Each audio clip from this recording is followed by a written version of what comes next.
Assalamualaikum warahmatullahi wabarakatuh. Perkenalkan, nama saya Muldiana, kelas A, dengan NIM 221730843. Pendidikan Jasmani, Fakultas Keguruan dan Ilmu Pendidikan, Universitas 19 November Kolaka. Baik, puji syukur kehadirat Allah Subhanahu wa Ta'ala yang telah memberikan saya kesehatan dan kesempatan untuk memaparkan materi-materi tentang konsep-konsep kesehatan masyarakat dan epidemiologi penyakit. Sebelum kita masuk ke dalam materi konsep-konsep kesehatan masyarakat, terlebih dahulu kita harus mengetahui apa itu kesehatan dan apa itu sehat. Kesehatan adalah keadaan kesejahteraan fisik, mental, dan sosial yang lengkap, bukan hanya ketiadaan penyakit atau kelemahan, yang mencakup kesehatan fisik, kesehatan mental, dan kesehatan sosial. Sehat adalah kata sifat yang menggambarkan keadaan seseorang yang memiliki kesehatan yang baik. Jadi, sehat bukan hanya tentang tidak sakit, tetapi juga tentang merasa baik secara keseluruhan. Baik, langsung saja kita masuk ke materi yang pertama, yaitu ilmu kesehatan masyarakat. Ilmu kesehatan masyarakat adalah disiplin ilmu yang fokus pada kesehatan populasi. Konsep-konsep utama dalam ilmu kesehatan masyarakat yang pertama yaitu A. Determinan kesehatan. Determinan kesehatan meliputi 1. Faktor sosial, di mana faktor sosial ini mencakup kemiskinan, pendidikan, pekerjaan, diskriminasi, dan akses terhadap layanan sosial. 2. Faktor ekonomi, mencakup pendapatan, biaya hidup, dan akses terhadap sumber daya ekonomi. 3. Faktor lingkungan, yang dimana faktor lingkungan ini mencakup kualitas udara, air, populasi, dan perubahan iklim. B. Promosi kesehatan. Promosi kesehatan adalah proses yang melibatkan berbagai upaya untuk meningkatkan kesehatan dan kesejahteraan individu, kelompok, dan masyarakat secara keseluruhan. Promosi kesehatan terbagi menjadi dua, yaitu 1. Pencegahan primer, di mana pencegahan primer ini mencegah penyakit sebelum terjadi, seperti vaksinasi, edukasi kesehatan, dan promosi gaya hidup sehat. Yang kedua, pencegahan sekunder. Pencegahan sekunder adalah deteksi dini pengobatan penyakit seperti screening kesehatan dan program deteksi dini kanker. Ketiga, pencegahan tersier, di mana pencegahan ini mengurangi dampak penyakit dan meningkatkan kualitas hidup seperti rehabilitasi dan terapi. C. Kesehatan lingkungan. Kesehatan lingkungan adalah kondisi lingkungan yang mendukung kesehatan manusia dan kesejahteraan manusia. Ini mencakup faktor-faktor seperti 1. Kualitas udara dan air. Faktor ini mengatur polusi dan memastikan akses terhadap air bersih. 2. Sanitasi dan pengolahan limbah. Ini mengatur pembuangan limbah dan memastikan sanitasi yang baik. 3. Keamanan pangan. Keamanan pangan ini mengatur produksi, pengolahan, dan distribusi makanan untuk mencegah penyakit. Materi yang kedua yaitu epidemiologi penyakit. Epidemiologi penyakit adalah cabang ilmu kesehatan masyarakat yang mempelajari pola penyakit dan faktor-faktor yang mempengaruhi penyebarannya dalam populasi. Ilmu ini berperan penting dalam mengidentifikasi penyebab penyakit, mengendalikan penyebarannya, dan mengembangkan strategi pencegahan yang efektif. A. Contoh penerapan epidemiologi. 1. Penyelidikan wabah, menentukan penyebab dan sumber wabah penyakit. 2. Pengembangan program vaksinasi, mengidentifikasi kelompok populasi yang berisiko dan mengembangkan program vaksinasi yang efektif. 3. Pengembangan strategi, pencegahan penyakit menular seksual, mengidentifikasi faktor risiko yang mengembangkan strategi pencegahan yang efektif. B. Jenis-jenis epidemiologi penyakit. Epidemiologi penyakit dibagi menjadi beberapa jenis berdasarkan fokus dan tujuannya. 1. Epidemiologi deskriptif, menjelaskan pola penyakit berdasarkan waktu, tempat, dan orang yang terkena. Misalnya beberapa banyak kasus flu yang terjadi di suatu daerah pada bulan tertentu. 2. Epidemiologi analitik, mencari penyebab dan faktor risiko penyakit, misalnya mempelajari hubungan antar perokok dan kanker paru-paru. 3. 3. Epidemiologi eksperimental, menguji efektivitas intervensi kesehatan, misalnya uji klinis untuk obat baru. 4. Epidemiologi molekuler, mempelajari peran faktor genetik dan molekuler dalam penyakit, misalnya mempelajari mutasi gen yang terkait dengan kanker.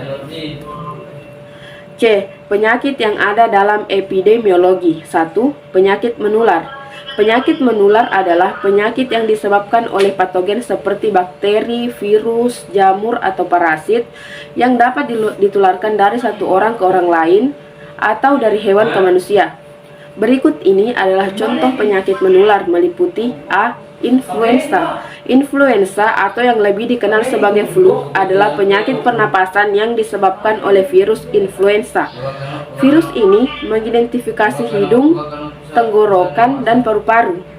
Penyebab virus influenza yang dapat menyebar melalui tetesan pernafasan saat orang yang terinfeksi batuk atau bersin.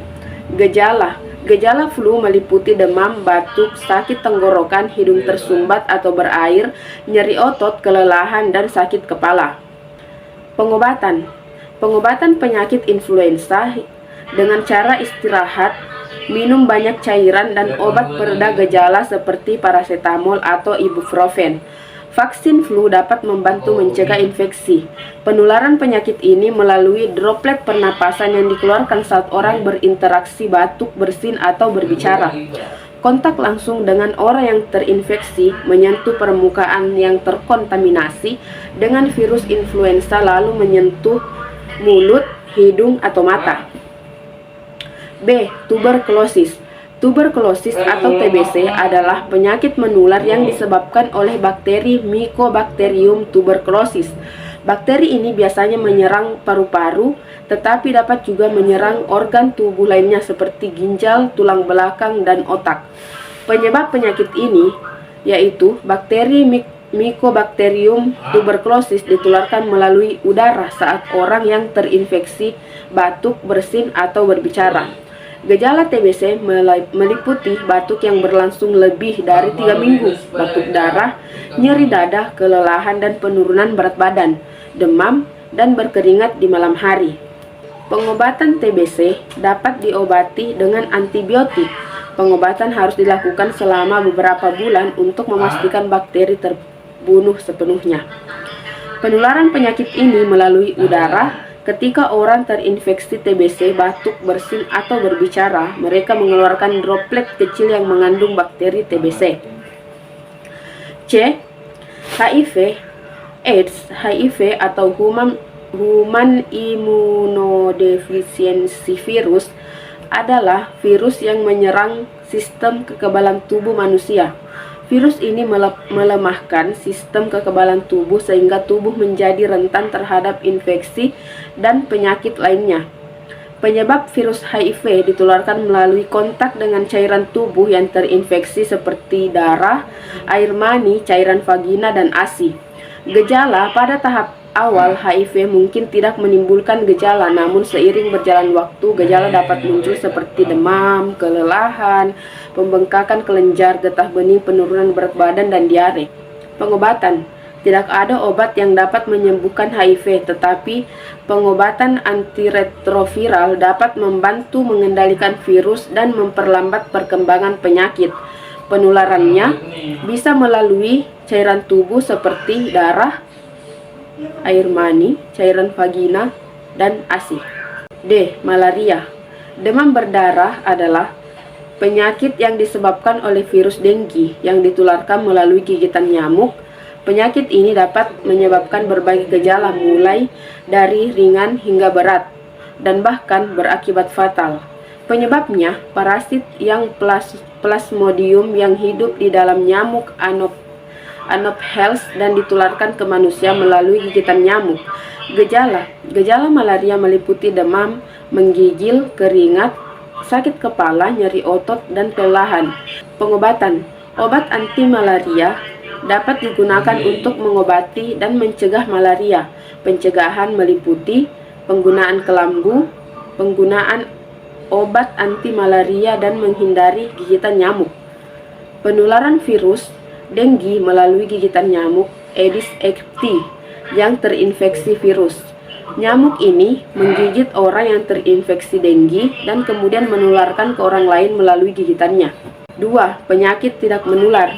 Penyakit tidak menular adalah penyakit yang tidak disebabkan oleh patogen seperti bakteri, virus, jamur, atau parasit dan tidak dapat ditularkan dari orang ke orang lain. Penyakit tidak menular diantaranya A. Kanker. Kanker adalah penyakit yang terjadi ketika sel-sel tubuh manusia yang berkembang biak secara tidak terkendali. Sel kanker dapat menyerang jaringan di sekitarnya dan menyebar ke bagian tubuh lainnya. Penyebab kanker ini sangat beragam, termasuk faktor genetik, gaya hidup, merokok, diet tidak sehat, kurang berolahraga, dan paparan zat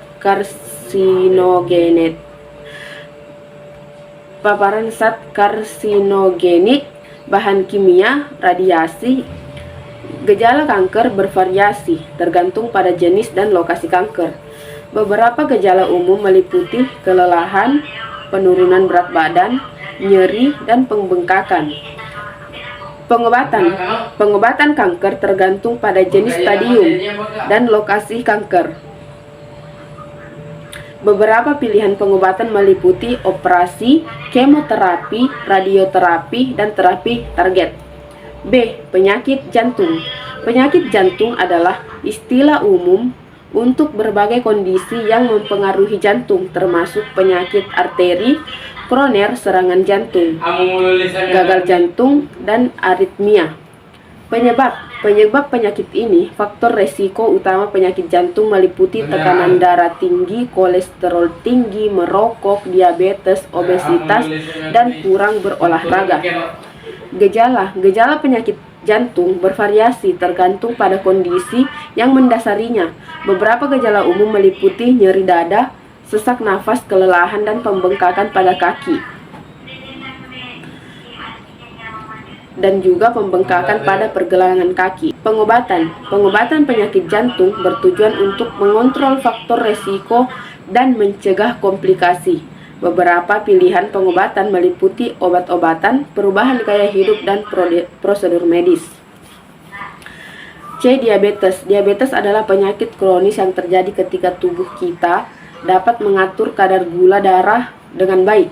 Penyebabnya, diabetes tipe 1 disebabkan oleh sistem kekebalan tubuh yang menyerang sel-sel penghasil insulin di pankreas. Diabetes tipe 2 terjadi ketika tubuh menjadi resisten terhadap insulin atau tidak memproduksi cukup insulin. Gejala penyakit ini meliputi rasa haus yang berlebihan, sering buang air kecil, kelelahan, penurunan berat badan, dan penglihatan yang kabur. Pengobatan diabetes bertujuan untuk mengontrol kadar gula darah dan mencegah komplikasi. Beberapa pilihan pengobatan meliputi obat-obatan, perubahan gaya hidup, dan terapi insulin. D. Stroke. Stroke terjadi ketika suplai darah ke otak terputus atau berkurang, menyebabkan kerusakan sel-sel otak. Penyebab stroke dapat disebabkan oleh pembekuan darah stroke iskemik, atau pecahnya pembuluh darah stroke hemoragik. Gejala stroke meliputi kelemahan atau mati rasa pada wajah, lengan, kaki, dan kesulitan berbicara atau memahami ucapan, penglihatan kabur, sakit kepala hebat, dan kehilangan keseimbangan. Pengobatan stroke bertujuan untuk memulihkan aliran darah ke otak dan mencegah kerusakan lebih lanjut. Beberapa pilihan pengobatan meliputi obat-obatan, terapi fisik, dan operasi. Demikianlah materi yang saya bawakan, semoga bisa bermanfaat untuk teman-teman semua. Kurang lebihnya mohon dimaafkan. Sekian dari saya. Wassalamualaikum warahmatullahi wabarakatuh.